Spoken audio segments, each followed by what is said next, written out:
오늘 아침에는 역대하 31장부터 36장까지 역대하 마지막 말씀을 통해 멸망을 넘어서는 회복의 약속이라는 제목을 가지고 함께 하나님 말씀을 나누도록 하겠습니다. 계속해서 이 역사 가운데에 우리에게 말씀한 바는 죄는 결국 멸망으로 가지만은 하나님의 언약은 멸망에서 끝나지 않고 우리에게 회복의 문을 연다라는 것입니다. 역대하의 그 마지막 장들은 유다의 멸망을 아주 무겁게 보여주고 있습니다. 그렇지만 동시에 그 무너짐 가운데에서 하나님이 여전히 언약을 기억하시고 회복을 준비하신다라는 사실을 함께 선포하고 있습니다. 그래서 오늘 이 말씀이 심판의 말씀이면서 또한 소망의 말씀이기도 합니다.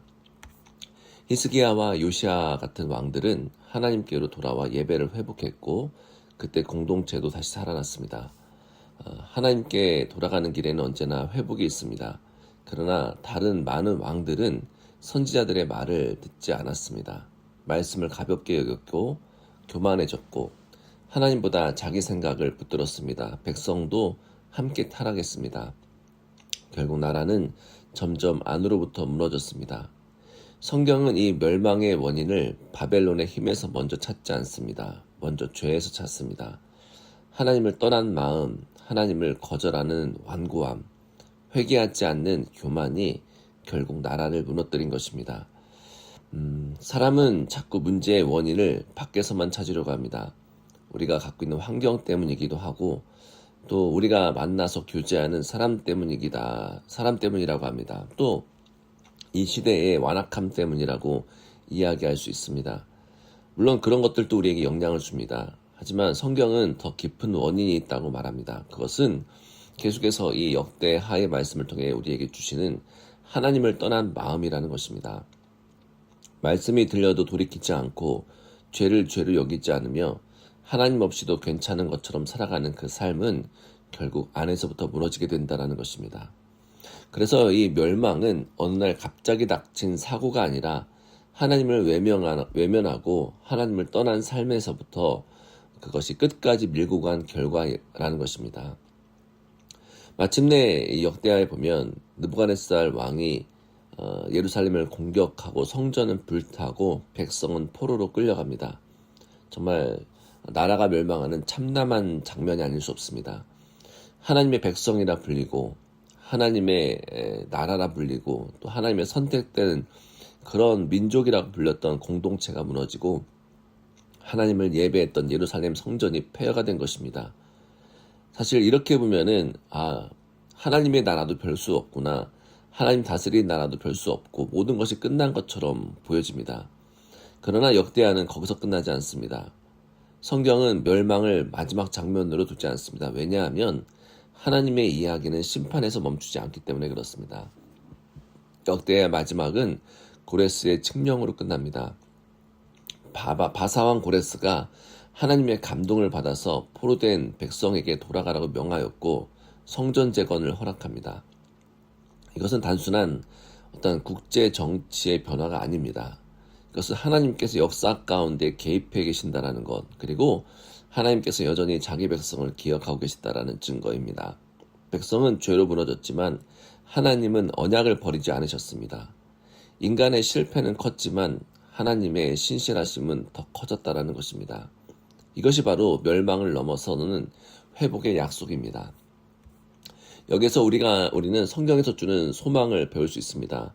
하나님의 심판은 진실하고 반드시 일어나는 것이지만 하나님의 자비도 진실하고 반드시 일어난다는 것입니다. 죄는 반드시 우리를 무너뜨리지만 하나님은 그 무너진 자리에서도 다시 시작하게 하십니다. 사람은 끝이라고 말하는 자리에서 하나님은 회복의 문을 열고 계신다는 것입니다. 그래서 포로기의 백성들은 이 말씀을 통해 두 가지를 함께 배웠을 것입니다. 하나는 우리가 왜 무너졌는가 그 이유를 찾을 수 있고 다른 하나는 그럼에도 불구하고 하나님은 왜 우리를 다시 부르시는가 하는 것입니다. 이 두 가지를 함께 알아야 참된 회개와 참된 소망이 생깁니다. 그리고 이 말씀을 통해서 그 답의 결론은 결국 예수 그리스도 한 분뿐임을 우리에게 말씀하고 있습니다. 왜냐하면 인간의 왕조가 무너졌고 성전이 무너졌고 백성이 포로가 되었다는 것은 우리 인생에 우리가 붙들고 있는 어떠한 권력과 또 우리가 붙들고 있는 어떤 우상들과 돈과 명예와 또 우리가 붙들고 있는 어떠한 사람들도 결국 그 끝이 있다라는 것입니다. 그리고 그 무너짐 가운데서 누가 참된 회복을 가져올 수 있는가?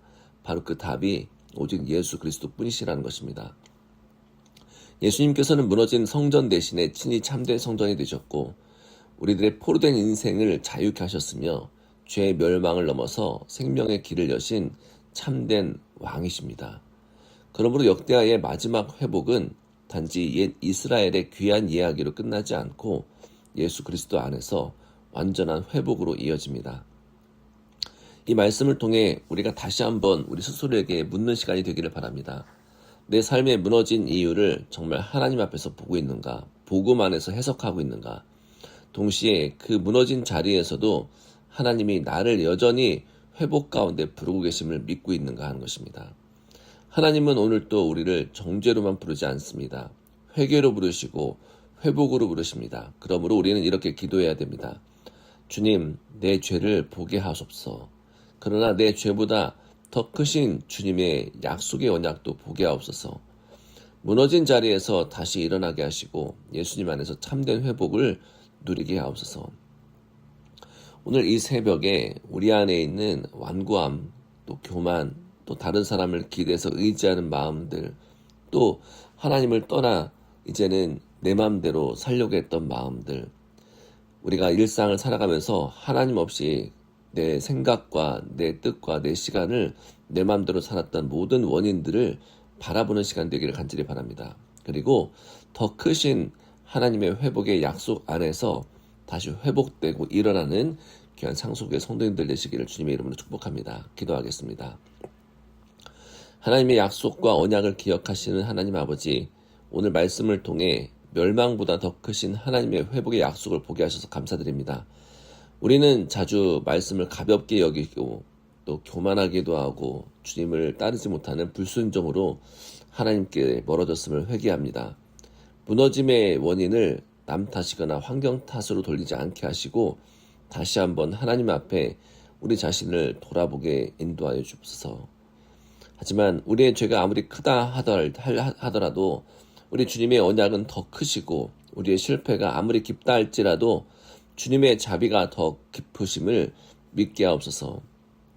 무너진 자리에서 다시 부르시는 하나님, 우리의 삶과 가정과 교회 안에서 회복의 문을 열어주옵소서. 무엇보다 예수 그리스도 안에서 참된 용서와 참된 회복을 누려 이제는 다시 한번 발목에 힘을 얻고 하나님께서 기뻐하는 귀한 기쁨의 소망의 발걸음을 걷게 하여 주시고 우리 삶을 회복시켜 주셔서 이제는 하나님의 나라를 사모하며 영원한 것을 사모하며 이제는 하나님의 백성답게 살아가는 우리 귀한 상속이 될 수 있도록 인도하여 주옵소서. 모든 것을 감사드리며 예수님의 이름으로 기도하였습니다. 아멘.